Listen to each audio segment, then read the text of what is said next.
Okay, so pure substances and mixtures. When we talk about these, there's a difference between them. So we're going to go through here and kind of and discuss it. Pure substances are uniform and unchanging.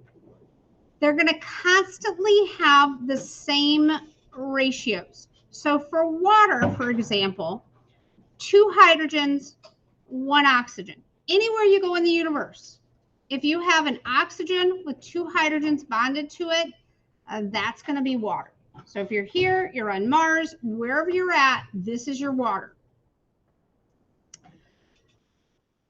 We have different types of pure substances. So elements, for example, are one type.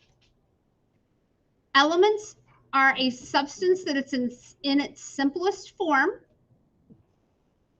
We have 118 of them either discovered or are man-made. So some of these are nature-made and some of them are man-made. Each one has a unique number of protons. And you guys have probably heard of protons before. You've done kind of basic elementary science where you've talked about protons.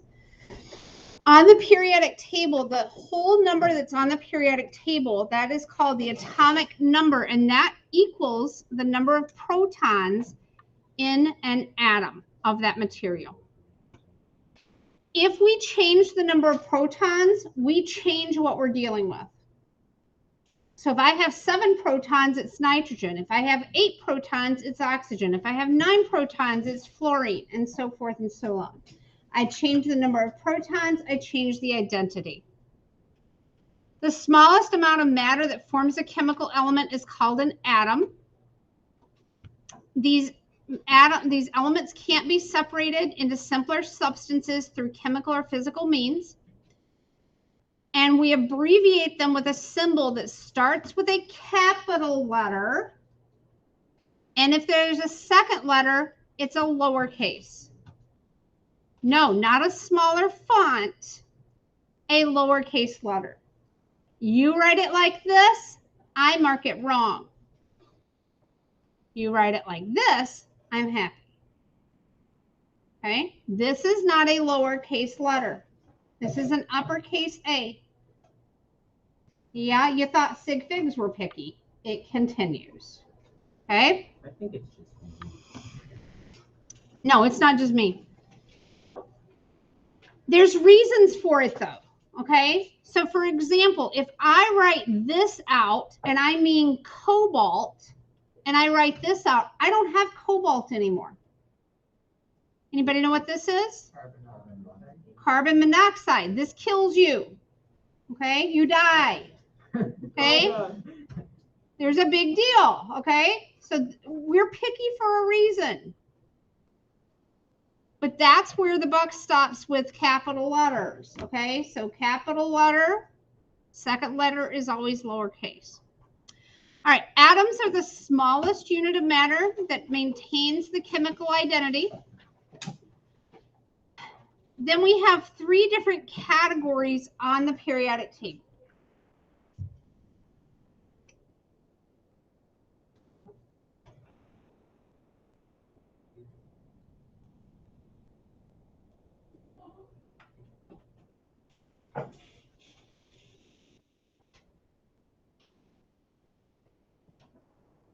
We have metals. Metals are on the left side of the periodic table. Okay. Metalloids, do you see the dark line that's running through my periodic table up here? Okay. The stuff that's touching that stair-stepped line, so boron, aluminum, silicon, germanium, arsenic, antimony, you get the idea. Those things are called metalloids, and they have properties of metals and non-metals. So they're kind of like on that transition. Sometimes they're called semiconductors. They have like a kind of a dual name for them. And then we also have non-metals. Non-metals are everything that's over on this side. Not as many things, but they make up a lot of stuff in nature. Okay? Metals are good conductors. They have high density. We talked about malleability and ductility the other day. Non-metals, though, are brittle, they're poor conductors, and they have low density. All right, I'll let you write this down, and then we'll talk about this in a second.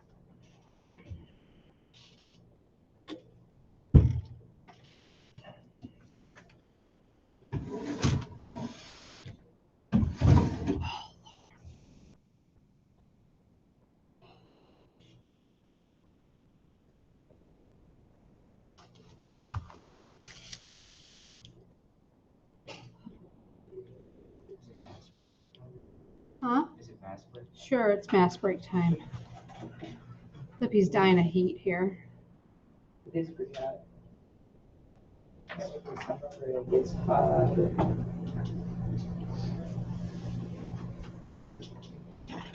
Be glad that we have the hottest mouth off.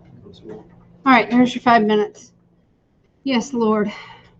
All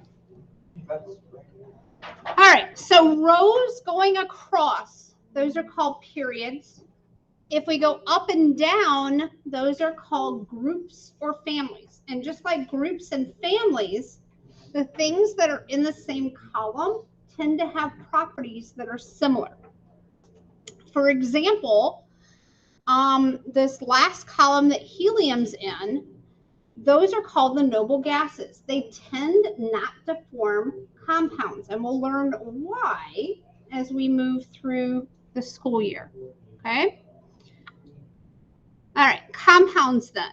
That's our second type of pure substance. So we have two types of pure substances. We have elements, and then those elements go in to make compounds.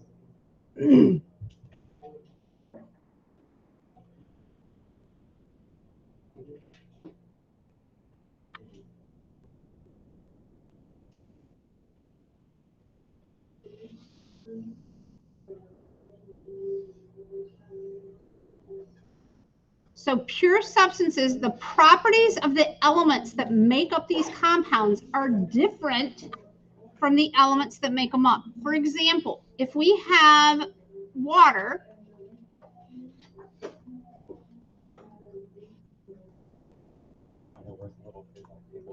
it's right over here on the other side of the, you can shut it and then open it back up. Oh, there's one. Okay. There you go. So if we look at this equation, okay, this is hydrogen, this is oxygen, okay? Here we have water. Very different properties. This is flammable. This is what they use in the space shuttle to like propel it up into space, okay? It's flammable. This supports combustion. This is part of your fire triangle. If you don't have this, you don't have fire. These two combined make this guy chemically. Very different properties. What do we use to put out most fires? Water. Water. Okay. So very flammable, supports combustion, puts out fires. Okay. Very different. These at room temperature are both gases. This is a liquid at room temperature. So very different properties of the stuff that makes it up. Okay. We use formulas to represent these. Subscripts show how many of each element are present. So this guy has 2, this guy has 2. Here we've got 2 hydrogens, we've got 1 oxygen. They are in a set ratio. If we have something other than H2O, if for example we have H2O2, we have something different. It's not water anymore. What is it? Yep. Okay. Compounds cannot be separated by physical means. You have to go through a chemical reaction to get them separated back out.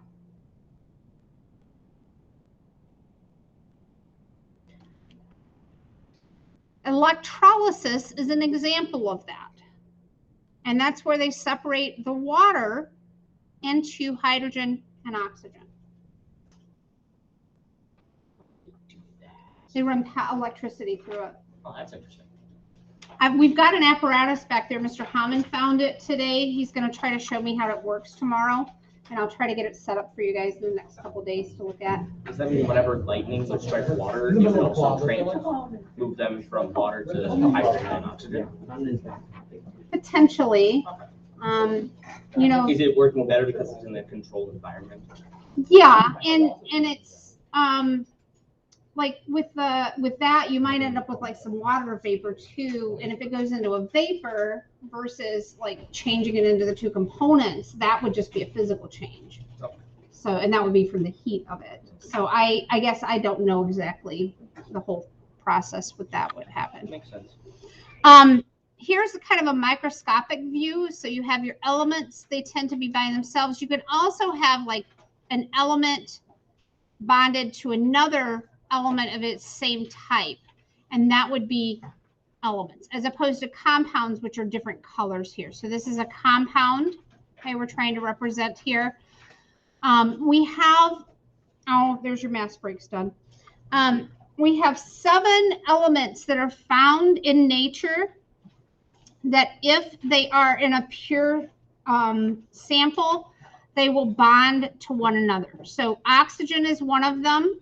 So when you've seen oxygen, like in the photosynthesis formula from last year, you would always see O2 as part of your equation.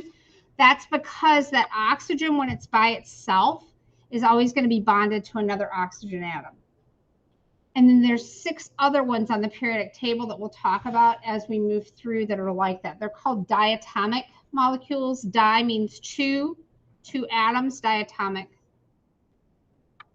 Okay, here's kind of a symbolic view. So your elements are going to be on a periodic table. All your elements, 118, are listed on the periodic table that I gave you at the beginning of the year. And then we have compounds. I think I have most of them. Some of them may not be on there yet because they're old or brand new, but that's the idea. We don't deal with these down here much. Compounds, then, for a symbolic view, we would use the formulas here. So like H2O, H2O2. This you drink a lot. This you add that one more extra oxygen in. Anybody ever drink hydrogen peroxide? Maybe. Drank? Yeah. Wish. Yeah, on purpose. No, do not do it. You will. What is hydrogen peroxide in? Hydrogen peroxide is like you buy it at the store to like clean out wounds. It's Oh, when you yeah, put it on I've top heard of, that. like, bubbles. You can also use, like if your dog gets skunked, you can use it to help eliminate some of the skunky odor from your dog. But if you drink it, or if your dog drinks it, you will be puking your guts out. Okay? Do not drink hydrogen peroxide. Not a good idea. Okay? Now, for matter, we have pure substances, but we also have mixtures. So mixtures are 2 or more pure substances, but they're mixed together. They're not chemically combined. There's no chemical reaction that occurs when they go together.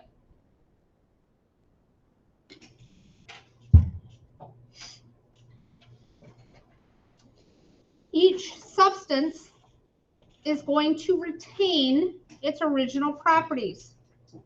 Okay? Salt, when it dissolves in water, like in lab yesterday. Here, your salt is mixing in with the water. If you tasted, not that you should, but if you tasted that water, what would it taste like? Salt. It would taste salty. It retains that property. The water would feel wet, so they're retaining their properties. Composition is variable, and the number of mixtures that exist is infinite. So here, salt water.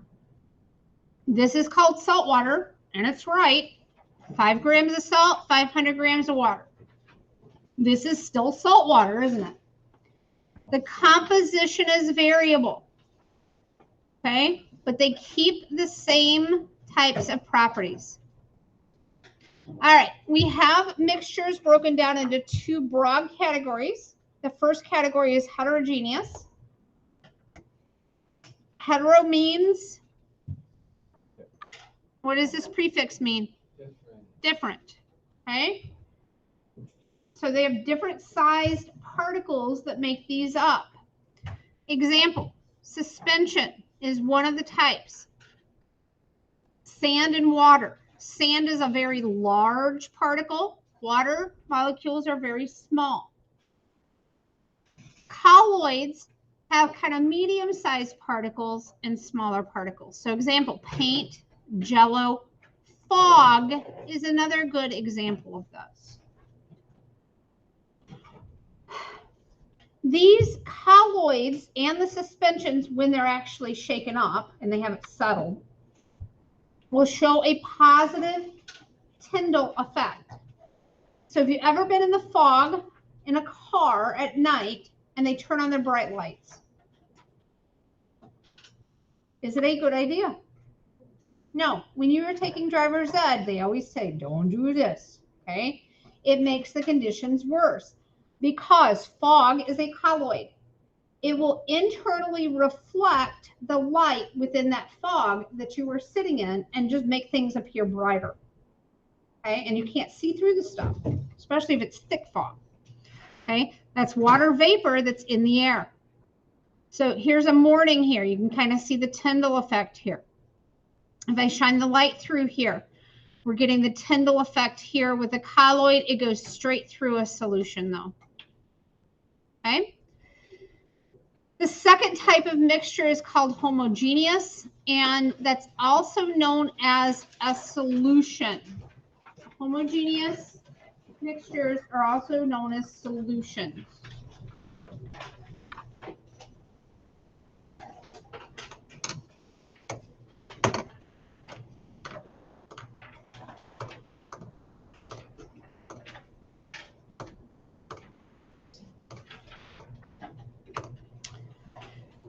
Gas and gas, like the air that you're breathing right now, gas and liquid. So carbonated beverages have carbon dioxide that's dissolved in the liquid, syrup and water that's in there. Liquid and gas, humidity in the air right now. Vinegar would be an example of a liquid in liquid. Solid in liquid, like Kool-Aid, where you'd have the Kool-Aid packet that you put in there and then the sugar. That would be an example of a solution. I just love to crunch on. Huh? I love to crunch on the Kool-Aid powder. You're weird. Fan. And then we can have some solutions that are solid and solid. What they have to do to get them to work together, though, is they have to heat them up and melt that. It's typically metals. Okay, so they'll melt the metal. They mix them together as a liquid, and then they cool them back down. So brass, bronze, steel, those are all examples of those types of alloys. Yeah. I've always been confused. What's the difference between brass and bronze? I believe it's the amount of zinc in there.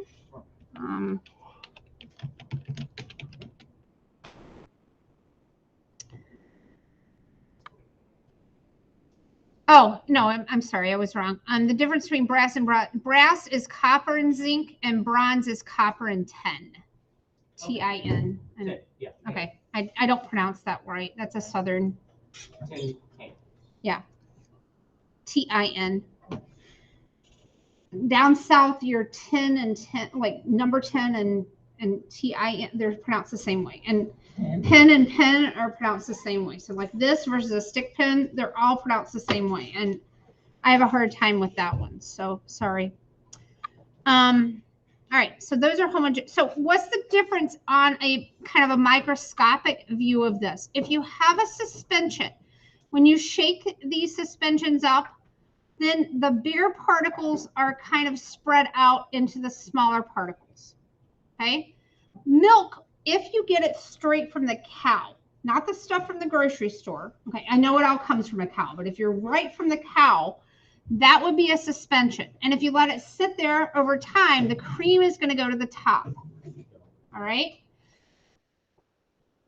A colloid then has the particles are a little bit smaller compared to the liquid or the other part of it that it's in. So you can see kind of the size of the particles here. And they'll stay suspended in there over time, like Jell-O, for example. Okay, but that's why you get the Tyndall effect, is because the light's going to come in. These particles are big enough to internally reflect that light off of. When you get down into a solution, though, like this, then you're going to get into a situation where your particles are small enough that you'll be able to get a clear shot through that with a light, and it doesn't internally reflect. Now, if we go back to the milk, like I said, if you get the stuff at the grocery store, if you look at the container, it will say homogenized on it. Have you noticed that before? It says pasteurized, which means they've heated it up to kill the bacteria. But it also says homogenized. And what they've done is they've taken these milk fat solids here and they've run them through a machine and kind of, not really chopped them up, but they've made them fine enough that they'll stay in solution like this. And so that's why when you get your milk, you don't have to shake it. Now the chocolate you do because it's got a syrup in it, but the actual, milk that you buy at the grocery store, that's gone through that homogenized process, so you don't have to mess with that. And where do they get the word homogenized? Well, homogeneous. They've made it more into a solution. Okay. All right. So what are the parts of a solution? We have the solute. This is the part that Sean likes to crunch on. Okay, that's his Kool-Aid. Okay. And then you've got your solvent. That's going to be the water. So if you make Kool-Aid, this is going to be your Kool-Aid mix. And if you add sugar, if it doesn't come with sugar already added, that would be your solute. And then your solvent would be the water. Here's an example as well. Salt water you made in class yesterday. Salt was the solute. Solvent was water. Okay. All right, so these mixtures are physically combined, which means that we can use physical processes to separate them out. Filtration is an example of that, okay? And we have different types of filtration. You can use actual filter paper like you did in lab yesterday. You could use a sieve, which is the tinier thing that you use in the kitchen that has, it's almost like a wire mesh that you have. Or you could use a strainer, which has a little bit bigger holes in it. That's usually a lot of times what you would use to separate your noodles if you're making mac and cheese. Coffee filters, those are all examples of filters or filtration that you might use. All right, we were talking about stills. And distillation is an example of a physical process that you can use to separate mixtures.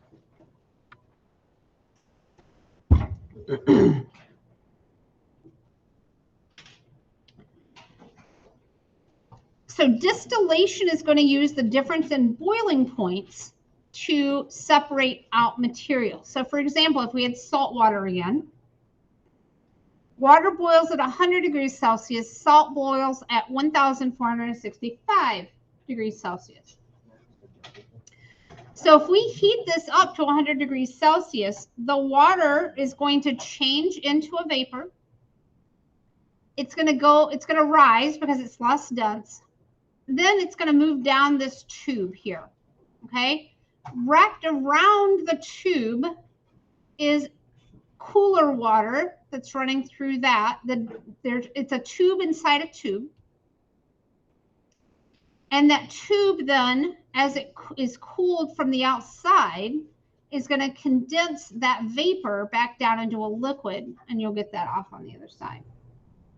This is the way that, if you've ever heard of a still, that's where they get the term still from. Okay, this is the way they use in like backwards North Carolina when they're making moonshine. Okay, they use stills there. They have their mash down here. They'll heat that up. And then the alcohol has a lower boiling point than, say, the water and other stuff that's in there. The alcohol will evaporate, and then they cool it down, and then they'll get pure alcohol over here. This is the way when they get in crude oil. Okay, when they pull it up out of the earth, there's a bunch of stuff in there. And they have something called a refinery. And the refinery will heat that up at different temperatures. And as they heat it up, more stuff will start to come off. leaving the other stuff behind until they get to the really pure stuff like the octane and stuff like that for your car. Crystallization, you might have done a lab like this in elementary school. This is a real popular one with the elementary, middle school teachers. They have a super saturated solution. And then that super saturated solution will start to come out of solution. The particles will come up like sugar, for example, and that creates these crystals, and then you have like rock candy. Sublimation. That was one of the ones that I used for your homework last night when we were talking about that. Your mixture is going to sublime, like with these gel air fresheners. Chromatography, another popular little lab that elementary school, middle school teachers will do. Oftentimes they'll give you like a bag of M&Ms or Skittles, and then you put them on a filter and let them work their way up. Sometimes they'll do that with like different pen inks. Sean? I was able to get the last for the. This one? Yeah. Thank you.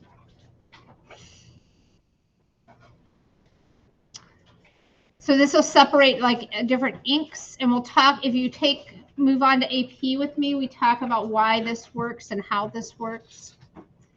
Decanting then is another one. And yesterday, if your metal wasn't all gone in that reaction, I had you decant the liquid off and throw the metal in the trash can. Oh, I remember that.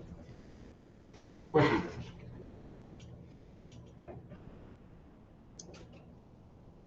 What, you don't remember Miss Lippincott? I remember. Were you there yesterday? I was. Were you?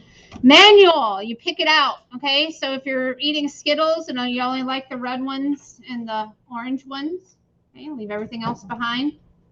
Or maybe jelly beans. Why would you do that? Chex Mix. I'm too lazy for that. Well, I tell you, for jelly beans, I do it because I don't like that black licorice. So And don't get the ones with the black licorice. I forgot to put this one on there for you guys. So you can add in magnetism. You don't have to write the whole thing out, but you can figure out what it means. So that's another way of doing it. Okay. So for example, when they recycle tires, they'll chop up the tires and it has the rubber and the metal in it. And then they'll run it through a system where they pull the metal out and then the rubber goes in a separate container. All right, representation here. So elements, again, we have those diatomic elements. We have other atoms here represented this way. Compounds, then we can combine them into compounds, and then we can have mixtures. So this is a mixture of elements and compounds. This is an element, and this is an element, so this is a mixture of different elements. And then this would be a mixture of a compound, an element, and then another element. Get the idea between mixtures and elements and compounds. All right, other visual representations of that. You can see here that these are elements. This is one of those diatomic elements, like oxygen. This would be a metal. This would be another element, atoms here. These are your compounds, like water. This is going to be carbon dioxide here. So you can see the carbon with the two oxygens. And then this is another compound. And then these are mixtures of elements and compounds. All right, so if we're looking at a comparison chart between these, do you have anything to fill in for this? No. I just talk? Yeah. So we take oxygen and turn it into carbon dioxide, correct? Yeah, I mean, we go through a process called cellular respiration. That's in your cells. Yep. So we take 2 hydrogen and 1 oxygen. Wait. No, just, oh, wait. Yeah, never mind. I used the wrong element in my head. Okay. All right. He's got it all sorted.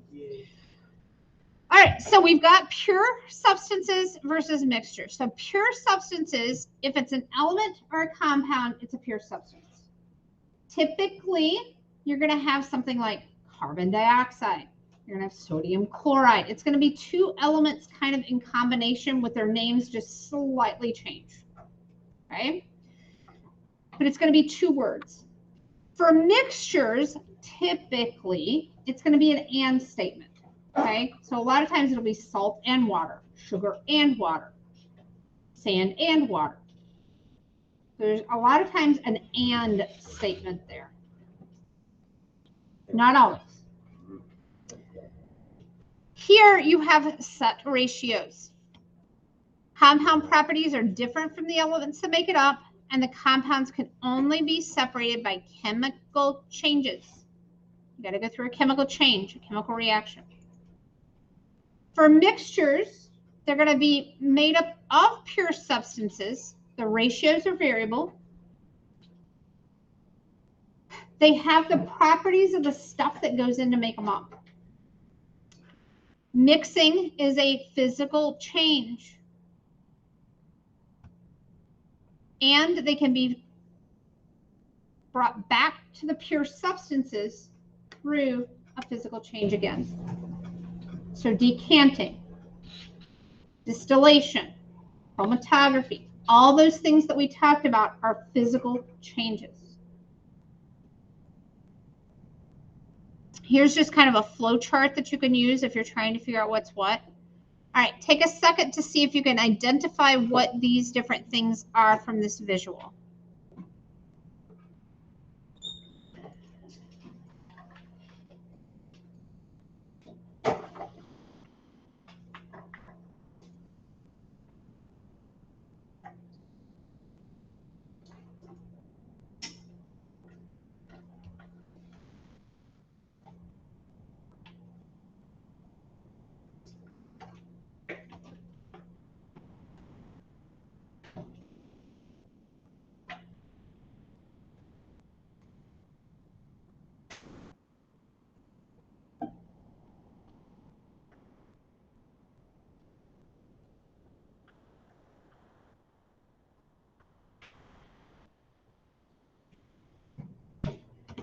All right, so what'd you get for this one? Huh? Element. This is one of those special, the diatomic elements. What is this? Mixture. Yep, you've got a compound or an element here. That's one of your diatomics, and you have a compound here. Okay, they're not bound together. There's separation here. Okay, what about this? This whole thing is a mixture. This is an element. This is a compound. What is this? Pure compound. Yep. This guy is a element. Okay. This is just a solid. They're trying to show you these would be gases here. This is a solid where they're together. What is this guy? Mixture of two elements. Okay. All right. And then that takes us to tomorrow. So I want to open it up for questions from the lab yesterday. If you have issues, questions, you want to talk about that. Yeah, Nick, you're cute. You're right.